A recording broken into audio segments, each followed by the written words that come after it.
Hello everyone, আমার নতুন একটি ব্লগে আপনাদের সকলকে স্বাগত জানাই। তো আজ আমার মিনি ব্লগ ডে চ্যালেঞ্জের A7 out of 30।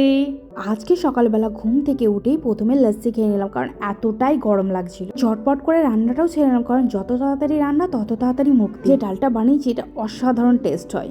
রান্নার ফাঁকে গতকালের বানানো চুষি পিঠেও একটু খেয়ে নিলাম ব্রেকফাস্ট হিসেবে। এদিকে কড়াইয়ে তেল ঢেলে পেঁয়াজগুলো ভাজতে দিয়ে দিলাম, আর এদিকে চিকেনটা আমি ম্যারিনেট করে নিচ্ছিলাম। আমি আবার ম্যারিনেট করে চিকেন বেশিক্ষণ রাখি না, সঙ্গে সঙ্গে কড়াইয়ে ঢেলে দিই। আপনাদের উদ্দেশ্যে এই গরমকালে একটা ছোট্ট টিপস: সকাল সকাল উঠে সকাল সকাল রান্না করে নেবেন, দেখবেন অনেকটা হালকা লাগবে। তারপর বাকি কাজগুলো রিল্যাক্সেবল ভাবে করুন না, কোনো অসুবিধা নেই।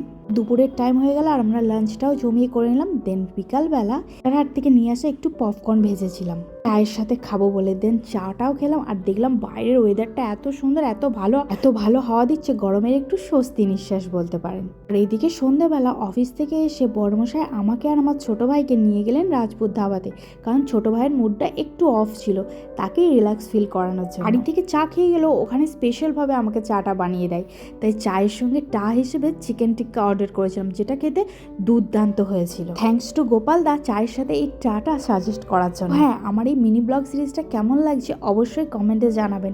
যদি আমার ব্লগ ভালো লাগে অবশ্যই লাইক করবেন, কমেন্ট করবেন অ্যান্ড বেশি বেশি শেয়ার করবেন। Please please please please. বাড়িতে এসে রুটি আর ডিম ভাজা দিয়ে ডিনারটা শেষ করে বড়মশাইয়ের সাথে চলে গেলাম বাড়ি, আর রাস্তা থেকে বড়মশাইয়ের ডিনারটাও কিনে নিলাম। তো আজকের কাহিনী এটুকুই, দেখা হবে পরের ব্লগে। বাই।